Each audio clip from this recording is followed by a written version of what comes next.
दोस्तों आज हम डिस्कस करने वाले हैं इंडिया की क्या डेफिनेशन है as per the GST act. So India की जो डेफिनेशन दी गई है वो सेक्शन 2 क्लॉज 56 में दी गई है।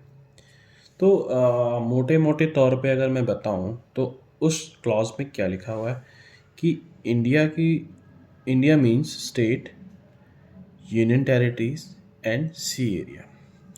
तो अब इसी को हम और डिटेल में पढ़ेंगे कि कितने स्टेट्स हैं, कितनी यूनियन टेरिटरीज हैं और कितना सी एरिया है। तो सी एरिया जो होगा वो कहाँ तक इंडिया माना जाएगा और कहाँ तक इंडिया नहीं माना जाएगा। तो हम बढ़ते हैं। तो आपने अगर मैं देखूं तो टोटल जो हमारे स्टेट्स हैं वो स्टेट्स क्या हैं 28, और हमारे पास 8 यूनियन टेरिटरीज हैं। ठीक है। अब स्टेट और यूनियन टेरिटरी में क्या डिफरेंस है वो मैं आपको एक बार क्लियर कर दूं। तो स्टेट का मतलब ये होता है कि जो भी स्टेट होता है वहाँ पे एक इलेक्टेड गवर्नमेंट होती है। ठीक है। इलेक्टेड गवर्नमेंट मतलब कि वहाँ पे एक चीफ मिनिस्टर चुना जाता है इलेक्शन के थ्रू, बाय इलेक्शन। ठीक है।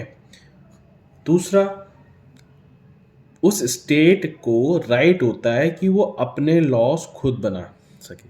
ठीक है। उसकी एक लेजिस्लेशन असेंबली होती है जिसको हम बोलते हैं जैसे आपने सुना होगा दिल्ली विधानसभा, यूपी विधानसभा। ठीक है। एक लेजिस्लेशन असेंबली होती है जहाँ पे जो भी कानून पास होते हैं उससे रिलेटेड लॉज बनाए जाते हैं। ठीक है। अब बात करते हैं यूनियन टेरिटरीज़ की।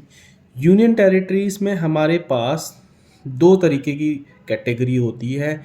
एक होती है विद लेजिस्लेचर और दूसरी होती है विदाउट लेजिस्लेचर। तो विद लेजिस्लेचर वाली कैटेगरी में आ जाती है दिल्ली, जम्मू कश्मीर और पुडुचेरी, और विदाउट लेजिस्लेशन में आ जाता है अंडमान निकोबार, लक्षद्वीप, दादर एंड नागर हवेली, लद्दाख, चंडीगढ़। ठीक है। अब इन दोनों में यही डिफरेंस है कि जो लेजिस्लेटिव वाली होती है उसमें एक इलेक्टेड गवर्नमेंट होती है। जैसे दिल्ली में आपने सुना होगा अरविंद केजरीवाल, राइट। तो इलेक्टेड गवर्नमेंट यहाँ होती है, यहाँ पे इलेक्टेड गवर्नमेंट नहीं होती। इसको जो कंट्रोल किया जाता है वो governor of state, her state में एक गवर्नमेंट गवर्नर जो होता है वो उसको कंट्रोल करता है, और ये जो गवर्नर है वो प्रेसिडेंट को रिपोर्ट करता है। ठीक है। और एक तरह से हम ये भी बोल सकते हैं कि जो यूटी विथ लेजिस्लेचर है वो पार्शियल स्टेटहुड का उसको दर्जा दिया जाता है। पूरी तरह से स्टेट नहीं कहेंगे क्योंकि इसमें जो मेन पावर्स होती हैं, लाइक कोई भी कानून बनाना है, कुछ जैसे कुछ पास करना है, तो विदाउट गवर्नर के अप्रूवल के नहीं होगा। ठीक है। यहाँ पे गवर्नर मेन रोल प्ले करता है। ठीक है। जैसे आपने सुना होगा दिल्ली पुलिस जो है वो सेंट्रल गवर्नमेंट के अंदर आती है, राइट। तो ये हमारा मेन डिफरेंस था स्टेट और यूटी का। तो आगे बढ़ते हैं। और दोस्तों अगर आपको ये लेजिस्लेचर विदाउट लेजिस्लेचर अगर शॉर्टकट में याद करना है तो आप इसको बोल सकते हो लाल सीढ़ी। लाल सीढ़ी आपने सुना होगा। लाल सीढ़ी, L for Lakshadweep, A for Andaman Nicobar, L for Ladakh, C for Chandigarh and D for Dadra and Nagar Haveli. ठीक है। तो ये 5 यूनियन टेरिटरीज हैं जो विदाउट लेजिस्लेचर हैं, और 3 यूनियन टेरिटरी हैं जो विथ लेजिस्लेचर हैं। ठीक है। तो हमने ये डिस्कस कर लिया स्टेट कितने हैं हमारे 28, यूनियन टेरिटरीज कितनी है 8, जिसमें से 5 विदाउट लेजिस्लेचर हैं एंड 3 विद लेजिस्लेचर हैं। अब बात करते हैं सी एरिया की। तो सी एरिया हमारा कुछ ऐसे डिफाइंड है। तो ये अपना जो सी का जो एरिया लगता है वो मुंबई से नीचे की ओर और वेस्ट बंगाल के नीचे की ओर हम देखेंगे तो ये पूरा सी एरिया है। ये राजस्थान साइड और पंजाब साइड और ये उत्तराखंड साइड ये पूरा लैंड का एरिया है जहाँ पे पाकिस्तान बॉर्डर और ऊपर चाइना और नेपाल बॉर्डर आ जाता है। बट वहाँ सी एरिया नहीं है, तो ये सी एरिया की बात करते हैं। ये सी एरिया भी एज पर जीएसटी लॉ इंडिया का पार्ट है। तो अब बात करते हैं सी एरिया की। तो sea area up to 12 nautical miles, मतलब एक नॉटिकल माइल्स में 1.8.5 किलोमीटर है, मतलब 22.5 किलोमीटर तक ये टेरिटोरियल वाटर ऑफ इंडिया कहा जाएगा। तो ये भी इंडिया का पार्ट है। अप टू 200 नॉटिकल माइल, इसको बोला जाता है एक्सक्लूसिव इकोनॉमिक जोन। तो ये भी इंडिया का पार्ट माना जाएगा। अच्छा, beyond 200 nautical mile from the coastal line, ये हमारी कोस्टल स्टेट्स हैं, मतलब जो सी के कॉर्नर्स, जो समुद्र के कॉर्नर्स पे जो स्टेट्स हैं उन्हें कोस्टल स्टेट कहा जाता है।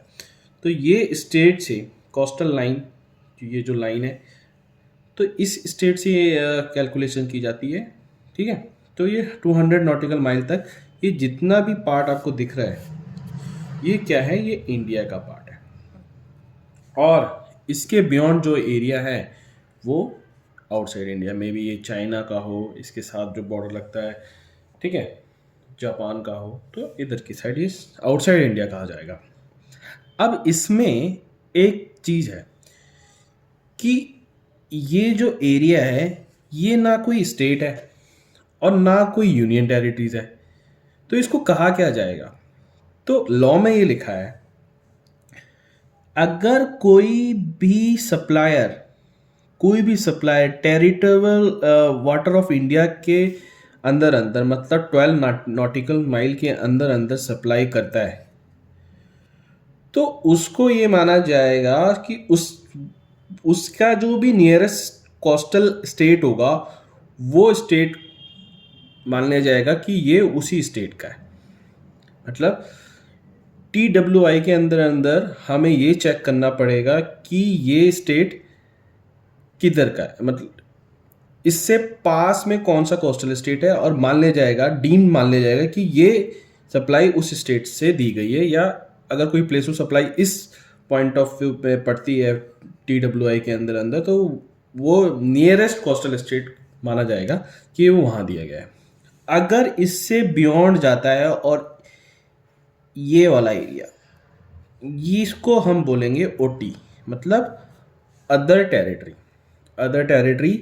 ठीक है, तो अदर टेरिटरी कही जाएगी।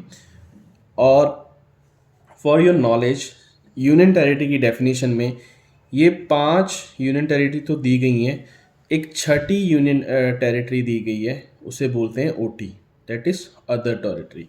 तो उसको हम देख लेते हैं, sea area beyond TWI up to the EEZ। ठीक है, तो यहाँ जो भी सप्लाई दी जाएगी उसे वो OT वाला स्टेट माना जाएगा। ठीक है, तो ये था अपना इंडिया की डेफिनेशन जो हमने डिटेल में डिस्कस किया। आशा करता हूँ आपको ये वीडियो पसंद आया होगा। टाटा।